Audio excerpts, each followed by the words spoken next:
Good day, future teachers. Welcome to Edu 259 4th Rationalization. Again, I am Monica Apepe and I am here to have our 4th rationalization with focus on the subject Edu 538, Building and Enhancing New Literacies Across the Curriculum. So we have items number 45 to 48. And let's start with the item number 45. Which cultural reading strategies for placing a text in historical, biographical, and cultural context? The choices are letter A, previewing, letter B, contextualizing, letter C, summarizing and outlining, and letter D, evaluating an argument. And the correct answer is letter B, contextualizing. So what is contextualizing? So contextualizing is placing a text in its historical, biographical, and cultural context.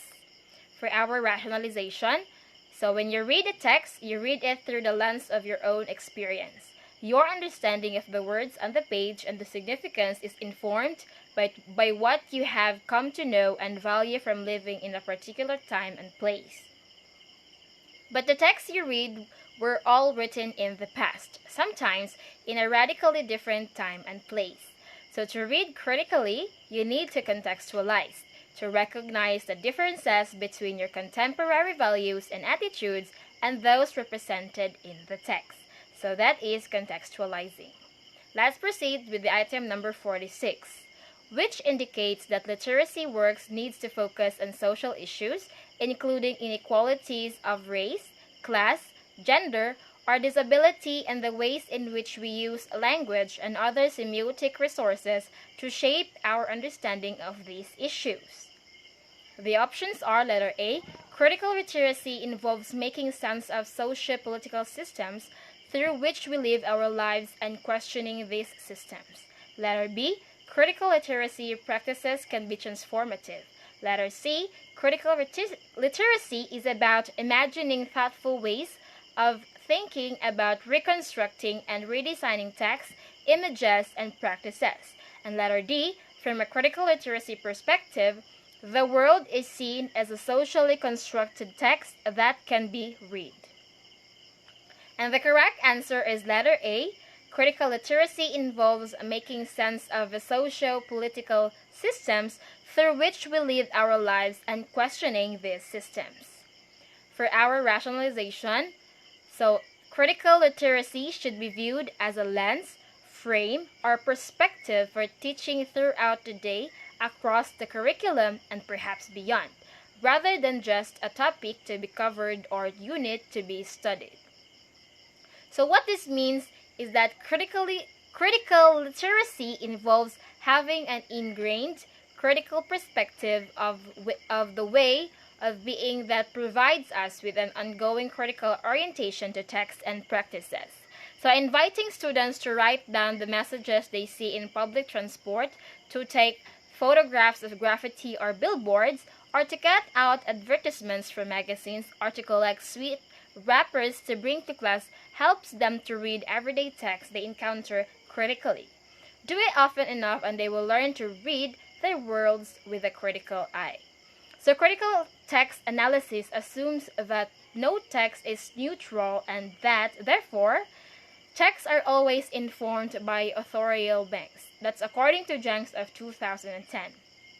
Its aim is to equip individuals with a heightened awareness of how semiotic elements in the text reveal messages that impose authors' ideologies, create and maintain social hierarchies, and or marginalize certain groups, according to Langshire of 1994.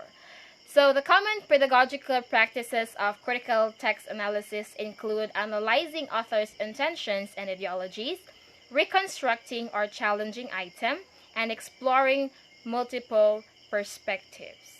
So that is item number 46. So now let's proceed with the item number 47. And the question is, what does an understanding of financial literacy imply? The choices are letter A. A person is knowledgeable about finance and applies such knowledge in dealing one's finances. Letter B. Being conscious of your expenditures. Letter C, awareness of monetary budgeting. And letter D, proper ways of investing. And the correct answer is letter A. A person is knowledgeable about personal finances and applies such knowledge in dealing with one's finances. For our rationalization, the question is, what is financial literacy?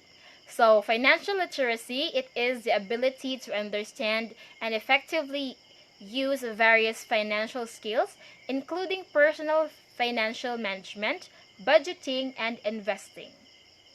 Financial literacy is the foundation of your relationship with money, and it is a lifelong journey of learning. Having the mathematical skills or numeracy necessary for effective financial decision making and being engaged in certain activities such as financial planning.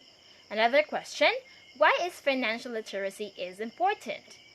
So it is important because it enables people to understand what is needed to achieve a lifestyle that is financially balanced, sustainable, ethical, and responsible. So that is financial literacy all about. Next, for the last item, number 48. Which Republic Act is also known as the Economic and Financial Literacy Act that mandates DepEd to ensure that economic and financial education becomes an integral part of formal learning? The choices are letter A, Republic Act 12009, letter B, Republic Act 10920, Republic Act 10922, letter C, Republic Act 10292, and letter D, Republic Act 19022.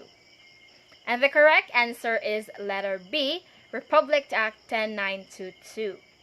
For our rationalization, let us have the first question. What is Republic Act 10922? So this shall be known as the Economic and Financial Literacy Act. In Section 2, the Declaration of Policy, it is declared that policy of the state to develop national consciousness on economic and financial literacy by declaring the second week of November of every year as Economic and Financial Literacy Week. So the state recognizes the growth potential of the country through a financially literate people who make sound financial decisions, mobilize savings, and contribute ideas on improving economic and financial policies and programs. So again, that is Republic Act 10922, also known as the Economic and Financial Literacy Act.